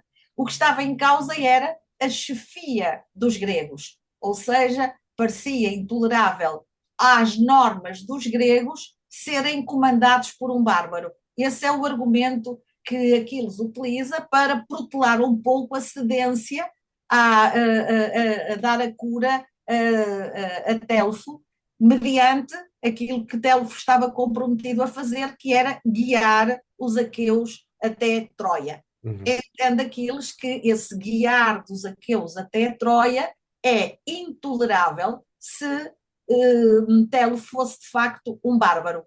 Resolvida ou clarificada a questão da identidade, afinal tratava-se de um grego, ainda que por contingências do destino viesse a assumir politicamente a direção de um reino bárbaro, de qualquer forma tranquiliza Aquiles, porque afinal quem vai comandar os gregos até Troia é um grego. É nessa medida que a norma dos gregos aí é indicada.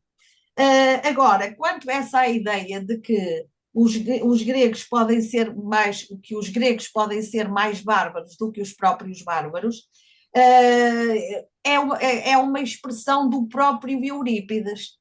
Eu agora não tenho aqui exatamente precisa o momento em que esta condenação, em que esta acusação é expressa, mas é uma acusação da Écuba de Eurípides, da peça que se intitula Écuba.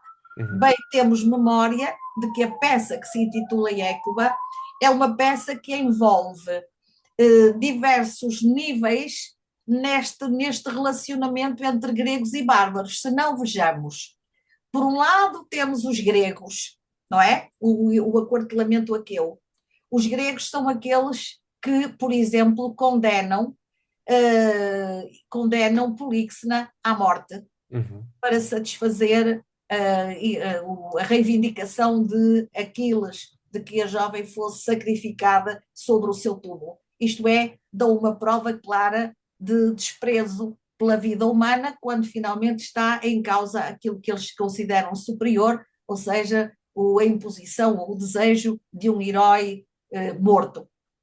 Estão em causa os troianos, e na verdade entre gregos e troianos, os troianos representados pelas troianas, porque na verdade são as mulheres cativas que neste momento representam os troianos, nós vemos que Écuba se bate de uma forma superior com aqueles que são os valores gregos expressos por Ulisses e Agamemnon, não é? Por um lado, Ulisses, que reivindica a vida de Políxena para satisfazer o herói Aquiles, e por outro lado Agamemnon, que vai fazendo umas certas cedências porque tem um relacionamento com Cassandra. Ou seja, se isto são valores, na verdade são valores tristemente entendidos, não é? Por outro lado, dentro da mesma peça, em que eu diria a supremacia relativa entre gregos e troianos parece pender para o lado dos troianos, e não dos gregos, que vão cometendo atrocidades em função de argumentos que vão encontrando. Nós temos depois digamos, o bárbaro no estado puro, que é Polimnestor, o rei da Trácia, não é verdade? Que é o tal que, por dinheiro, por ambição, se prestou a eliminar o filho de Príamo e Écuba, que estava confiado à sua proteção. Ou seja, essa peça, Écuba, é uma peça que realmente trata a perspectiva do contencioso entre gregos e bárbaros com bastante plenitude, na medida em que, se quiseres, temos três níveis. Temos o nível dos gregos, o nível dos troianos, que não sendo gregos são, apesar de tudo, um povo muito civilizado, isto é, os valores que são os valores próprios da cultura grega na Écuba são defendidos pelos troianos e não pelos gregos, não é? E Polimnestor, na verdade, que é o bárbaro no seu estado puro. E é neste contexto que, a certa altura, Écuba os acusa aos gregos de serem mais bárbaros do que os próprios bárbaros, não é? Apesar de, e penso que essa é a grande mensagem da Écuba, que é uma peça que a mim me impressiona bastante, e que é esta ideia de aquela metamorfose final que acontece e que transforma Écuba dos extremos de vingança àquela se entrega numa espécie de cadela que uiva à distância quando os marinheiros passam. Esta peça coloca para mim uma pergunta que me parece muito transversal na tragédia de Eurípides e que tem a ver com aquilo que nós entenderíamos por normalidade. Ujú, Por normalidade, ou seja, isto tem tudo a ver com a questão da violência, da barbárie e de saber onde é que realmente está a defesa dos valores ou o ujú, desprezo por eles, não é? ujú, Esta ideia de que, na verdade, penso eu que a mensagem é esta: nós, seres humanos, independentemente da geografia a que pertençamos ou da cultura a que estejamos vinculados, o que é que nós somos na essência? Nós somos animais. ujú, Aristóteles não tinha dúvida nenhuma na história dos animais a catalogar o ser humano ao lado do porco, da pulga, do peixe, do mosquito, etc. Portanto, nós somos, na verdade, do ponto de vista natural, apenas uma criatura mais ujú, deste universo. O que é que nos distingue? O que nos distingue é uma espécie de verniz civilizacional que levamos por cima, não é? E que ujú, tenta refriar os nossos impulsos brutais. De alguma forma, de acordo com os princípios e os valores, nós moderamos. E essa é uma normalidade. Agora, quando essa normalidade é rompida por uma crise, e naturalmente a guerra é um ujú, fator de ruptura inevitável, a pergunta é o que é que resta dessa nossa normalidade? E a resposta de Eurípides, ao fazer o Ivar Écuba, que nem cadela, eu diria, o que é que na verdade acontece? O ser humano regride àquilo ujú, que é a sua verdadeira natureza de animal. O verniz social rompe-se e o que fica é aquela brutalidade inerente. E isto é uma visão muito mais universal, diria eu, natural, daquilo que é a violência intrínseca no ser humano, que não tem tanto a ver com cultura, sermos gregos, sermos bárbaros, mas tem essencialmente a ver com a circunstância, não é? Todos nós, seres humanos, colocados em determinada situação de crise, o que é que resta dos nossos pareceres, dos nossos valores, não é? E olha, neste momento, infelizmente, olhando o mundo que nos rodeia, eu acho que esta pergunta tem a maior pertinência, não é? Ou seja, ujú, nós estamos todos os dias a quebrar o nosso verniz cultural e de repente a achar tolerável e aceitável determinado tipo de violência, e a ujú, pergunta é até onde é que vamos? A resposta de Eurípides seria até uivarmos que nem feras, não é? Ou seja, ujú. realmente perdido o nosso verniz e a nossa civilização. Muchas gracias por esa respuesta, sí. Es justamente crucial, ¿no? Esta idea de estas leyes no escritas que preservan la civilización. Y los griegos de alguna manera veían estas leyes como universales, ¿no? Uhum. Siendo no escritas y creadas por los dioses. Entonces es interesante que los troyanos en la Écuba también se vean como más respetuosos de esas leyes que preservan, por ejemplo, el estatus del cadáver. Eso también se ve en la Ilíada, ¿no? Eh, Claro. E quem eh, apela, por exemplo, aos deveres da hospitalidade, que são importantes no caso da Écuba, é a Écuba, não é? Aqueles que a rodeiam, digamos, pois o bárbaro que é polimestor, desconhece completamente os valores da hospitalidade quando o que está em causa é a ambição do dinheiro. Mas ujú, se pensar na reação de Agamemnon, a quem Écuba apela, no sentido de punir esse tipo de transgressão, não é? Agamemnon é o que nós diríamos uma enguia, digamos assim, um ser que serpenteia e que não toma posições claras para ficar de bem com todos, porque naturalmente a aliança com os bárbaros também lhe interessa, ou seja, aquela verticalidade dos valores, no caso dos gregos, está completamente diluída, não é? ujú, São os troianos que apelam a esses valores, e é justamente a não resposta a esses valores que transforma a Écuba numa espécie de animal feroz, não é? De ujú, fera, que despojada de tudo. Certamente o Brian se lembrará de que várias vezes Eurípides caracteriza a Écuba com um alfa privativo. ujú, Apais, Anandros, ujú, Apolis, não é? E toda esta privação sistemática de tudo o que constitui uma normalidade de alguma forma justifica a tal regredir para uma bestialidade que é aquela a que ela finalmente fica reduzida. ujú. Muchas gracias. Acá tenemos una pregunta también de Rainer. Eh, Gracias. Brian, e parabéns pela organização desse evento. E parabéns pela excelente conferência, professora Maria de Fátima. Eu tenho uma pergunta e já peço de antemão desculpas, porque eu tive que me afastar durante uns 20 minutos durante a sua fala, então talvez você tenha até falado sobre isso.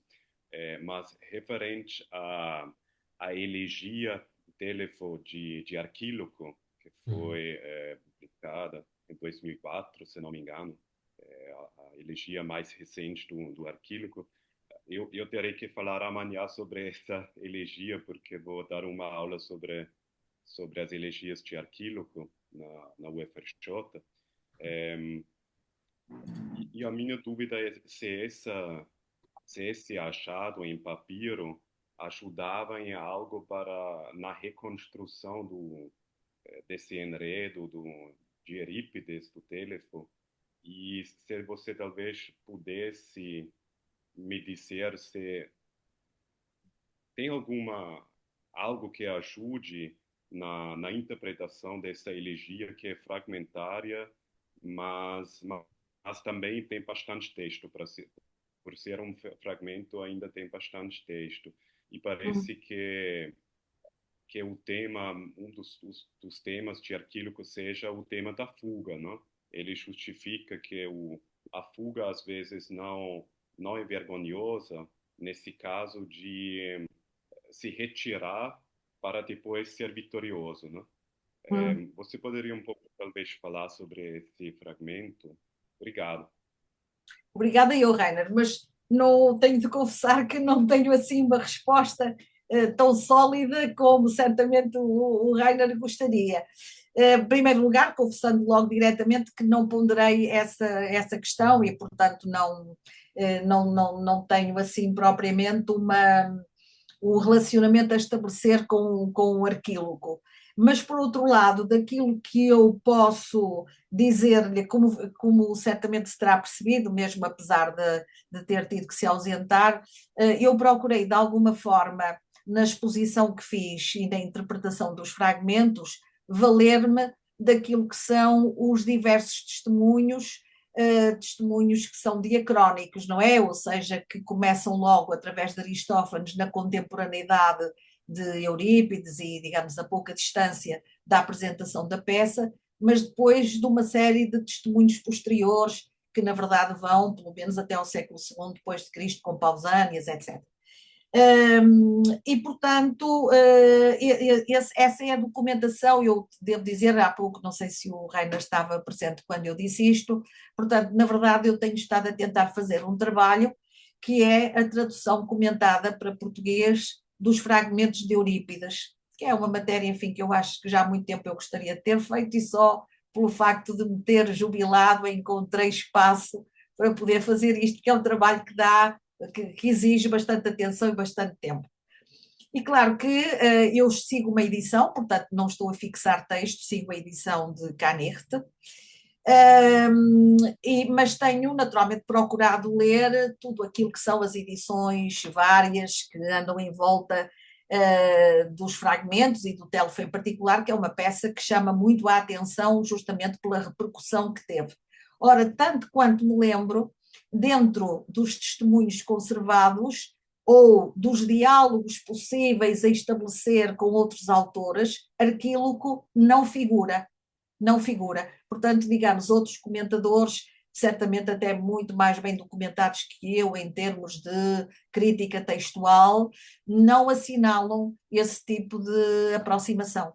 Portanto, não tenho, digamos, argumentos para lhe poder dizer que possa haver alguma proximidade. Agora, o que eu posso sugerir ao Brian, ao Rainer, se tiver paciência para isso, é olhar um pouquinho o texto dos fragmentos, desde logo este documento que eu mandei, que eu hoje partilhei, eu enviei ao Brian, e portanto o Brian poderá, por favor, partilhá-lo também depois com o Rainer, se isso for útil, porque uma das questões que poderia ser interessante verificar é o vocabulário, não é? O vocabulário. Porque muitas vezes em Eurípides o que constitui uma enorme dificuldade para se traduzir fragmentos, aparecem neologismos, aparecem termos com um sentido muito específico, e que fora de contexto até se torna difícil de entender.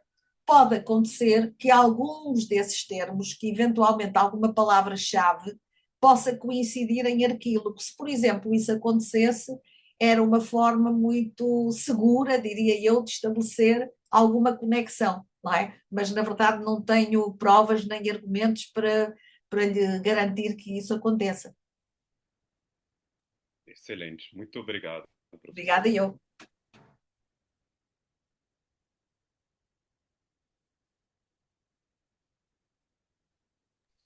Ya copié tu correo a Raina para mandarte el guión o el handout.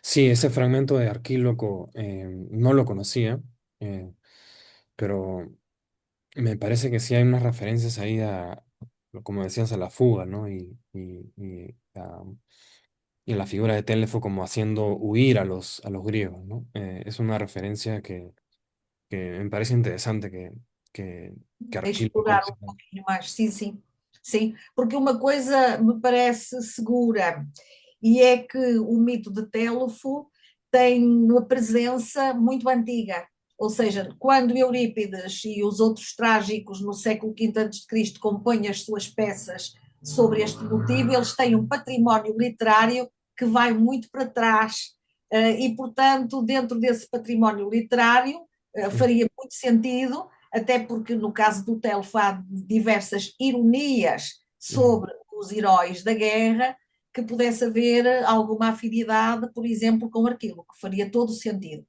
mas não tenho isso em concreto. Y quizás sería la primera referencia literaria, ¿no? No sé cómo sería en cuanto a la cronología con Bem, nós temos uma referência indireta que Ujú. é relativa aos cantos cíprios, cuja Oh, data também é difícil de fixar, não é? E que ujú, conhecemos, como sabe, muito indiretamente através de Próculo, na Crestomatia, não é? E ujú. Próculo, na Crestomatia, faz um breve resumo sobre aquilo que seria a versão dos cantos cíprios. Pronto, mas tudo isto é, digamos, é muito delicado porque assenta em sumários, por via indireta, que, Ujú. portanto, nos deixam sempre um pouco temerosos de arriscar alguma interpretação com base em testemunhos desta natureza. Mas, pelo menos, tem a vantagem de garantir que este é um motivo muito antigo, não é? Isto é, pensando nós na possibilidade de incluir nesse muito antigo Arquíloco. Ujú. Sí, porque hasta donde sea el teléfono no aparece en Homero, ¿no? Eh, Não, y hay otro hijo de Heracles que aparece en Homero, ¿no? Que es Tlepólemo, creo que aparece, sim. pero no Telefo. Y me pregunto también, a raíz de esta pregunta de Rainer, sobre las pinturas en vasijas, ¿no? Que algunas anteceden a la tragedia de Eurípides también, ¿no? Sim, sim, sim, sim, sim. E aí, de facto, há bastante material do ponto de vista dos vasos, da cerâmica grega, há Ujú, bastante material relativamente a algumas cenas, uma das quais é, por exemplo, a cena do rapto do refém, Orestes, e da ameaça de morte, ujú, que na verdade contribuem a par das paródias de Aristófanes para identificar cenas centrais, digamos, se andamos à procura de alguma coisa que identifique particularmente o tratamento que Eurípides deu de um tema tão popular e transversal, a insistência em determinado tipo de motivos. Por exemplo, recordo-me bem de que em Ésquilo, usar o pequeno Orestes como um argumento para demover o pai era também um recurso, ou seja, não com a ideia de uma chantagem, mas ujú, com a ideia de encontrar em Orestes um aliado para demover a boa vontade paterna, que é toda uma outra forma de entender a utilização de Orestes, não é? Eurípides deu um jeito transformando a utilização de Orestes de uma chantagem violenta, que era alguma coisa que não estava prevista na utilização de Orestes no caso de Ésquilo. Ujú. Sí, también es raro que, según ciertos intérpretes, ¿no? Que se dice que Clitemnestra ayuda a Teléfono, ¿no? Proporcionándole Orestes, ¿no? Como mencionaste. Sí, y en Aristófanes creo que es en lugar de, o sea, en la parodia de las tesmoforias, ¿no? Se agarra Há una... há uma mãe em desespero, não é verdade? Uma mãe Sí, que afinal tem ao colo uma pipa de vinho, sí. não é? E que justamente parece aludir àquilo que seria o papel de Clitemnestra. Agora, o que é que seria o papel de Clitemnestra? Uma pergunta que os comentadores fazem, por exemplo, seria esta: será que nesta altura em que Télufo vem a Argos para apelar à cura por parte dos aqueus, o sacrifício de Ifigénia em Aulis já teria acontecido? Mm, Se tivesse acontecido, havia o fator ressentimento, não é? Que se ujú, colaria à figura ujú, de Clitemnestra, digamos assim, a aliança que ela faz com o inimigo poderia ser entendida como uma espécie de forma de agressão ujú, relativamente ao marido que afinal a tinha traído, matando a filha. Mas isto também é especulativo, não sabemos se de facto o contexto em que o rapto de Orestes acontece no Télufo teria alguma coisa a ver com o sacrifício de Ifigénia ou não. mm, Não é? Agora, por outro lado, nós sabemos que a harmonia do casal Clitemnestra-Agamemnon não era propriamente modular e, portanto, esta ideia de que, de alguma forma, Eurípides pudesse explorar a debilidade de Agamemnon perante o potencial de personalidade que é o de Clitemnestra, não é? Pois outra pergunta que também se coloca muito é: Clitemnestra o que saberia? Ou seja, por exemplo, teria havido um encontro prévio entre Clitemnestra e Télufo, em que Télufo, de alguma forma, apelaria à simpatia de Clitemnestra e ela, legitimamente apiedada por um suplicante, ou ressentida pelo marido, se já tivesse havido o sacrifício em Aule, de alguma forma lhe faculta a ideia de utilizar Orestes como um argumento.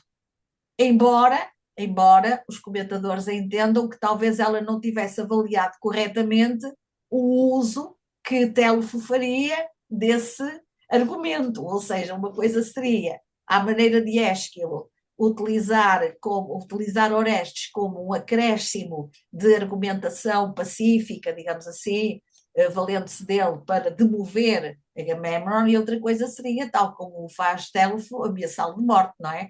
Ou seja, seria Clitemnestra uma mãe tão desnaturada que colocava a vida do filho assim à mercê de um estranho apenas por algumas razões malévolas, mm, diria eu, que tem no espírito. Isto é alguma coisa que nós não podemos avaliar de acordo com aquilo que nos resta, não é? Portanto, não fazemos mais do que especular. ujú, ujú. Y como le mencionaba también en un correo que intercambiamos, me hace recordar también este tema, ¿no? Pensando también en la conquista de América, cómo los españoles, por ejemplo, en México, en Perú, se servían de ciertos traidores nativos, ¿no? Que al principio quizás servían de intérpretes o traductores, ¿no? Y una palabra que utiliza, me parece, Telefo en un fragmento, creo que es el 727 em, ¿no? Dice, no quiero traicionar, ¿no? O sea, no, tomé produnae, me produnae, dice, ¿no? Y es como, mencionabas tú que, que él estaba, al parecer, se le había prometido a la hija de Príamo, ¿no? Y por Uhum. eso lucha al principio contra los griegos invasores, pero luego, a raíz de esta herida, ¿no? Establece este contacto y, bueno, decide, en cierta manera, traicionar, ¿no? A los troyanos y un poco enseñarles la ruta a los griegos que se habían equivocado y no sabían más o menos dónde estaban, ¿no? Sim, sim. ¿no? Pois, claro, portanto, na verdade, aquilo que eu disse e que corresponde à leitura que se possa fazer dos fragmentos é o seguinte: na verdade, Telfo compra a sua cura guiando os aqueus até Troia, não é? Portanto, dentro daquilo que o Brian estava a dizer, na verdade, há aqui uma traição em relação a Príamo, não é? Em relação ao sogro.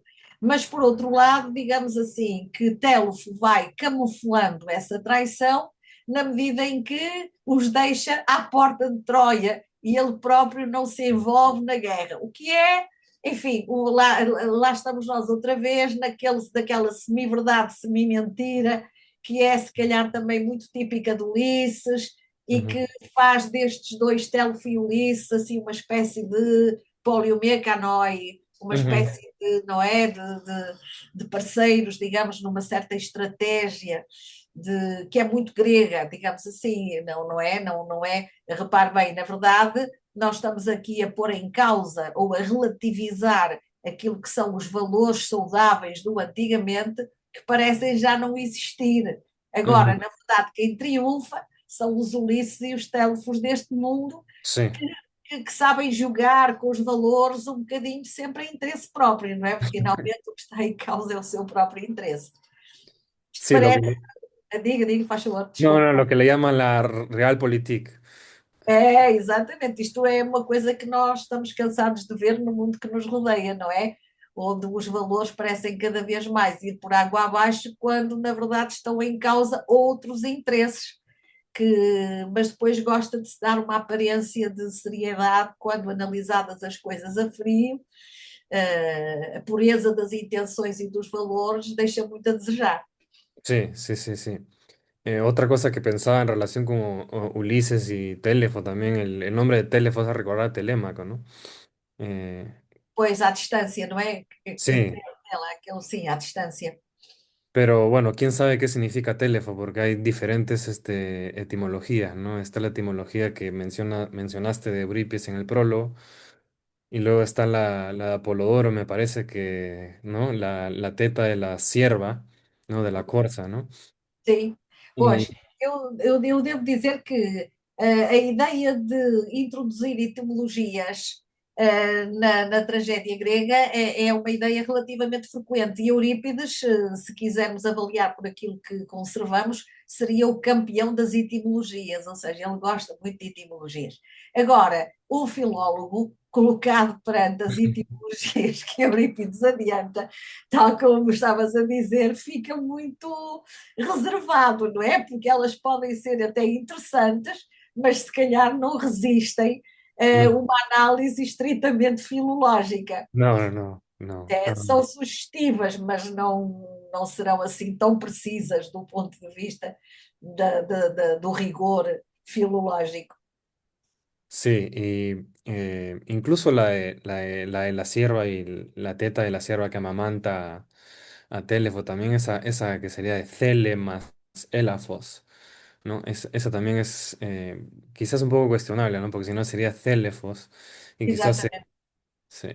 É, Hay- tem razão. Quer dizer, essa própria também lá está. Seria conveniente do ponto de vista do sentido, mas não sei se sustentável do ponto de vista da etimologia filológica dura e crua, não é? sí, quizás podría ser un nombre bárbaro, ¿no? Digamos, en el sentido podría ser un nombre misio, frigio. Sim, O Astitita también, ¿no? Que sim. hay una conexión con, por ahí estaba leyendo con Telepino o algo así. Aham, Entonces, incluso el nombre es apropiado por los griegos para... claro. Agora, o que é curioso é que, como filho de Héracles e de Auge, digamos, na sua identidade plenamente grega, Ujú, Telfo não tem nome. O único nome que nós lhe conhecemos é aquele que lhes foi dado pelos Mísios, de acordo com a etimologia que Eurípides adianta, não é? Ele diz que foram os Mísios que, em função da distância ujú, do círculo ujú. daquilo que se encontrava, estabeleceram aquele nome. Então seria uma espécie de alcunha, diríamos nós, de epíteto, que corresponderia a um trajeto de vida. mas essa palavra telefone não veio substituir coisíssima nenhuma, ou seja, se me perguntarem, então ele antes de ir para a misia chamava-se como? Não tenho resposta, não Ujú, é? Portanto, parece que esse nome se lhe colou à pele em definitivo e qualquer que tenha sido o nome anterior desapareceu.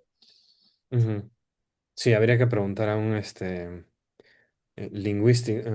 lingüista de las lenguas indoeuropeas para ver si hay alguna base, ¿no? En estas Como é otras. que eu entenderia, não é? Como é que eu entenderia em termos digamos, de Oriente, de línguas indo-europeias fora do mapa grego propriamente Sí, dito? sí. Uhum. Bueno, con esta nota lingüística Filológica. y, y bueno, y política también, ¿no? Damos por concluida la sesión. Te agradecemos mucho, María de Fátima, por tu tiempo. Ha sido muy interesante la presentación, creo que a todos nos ha encantado este, y esperamos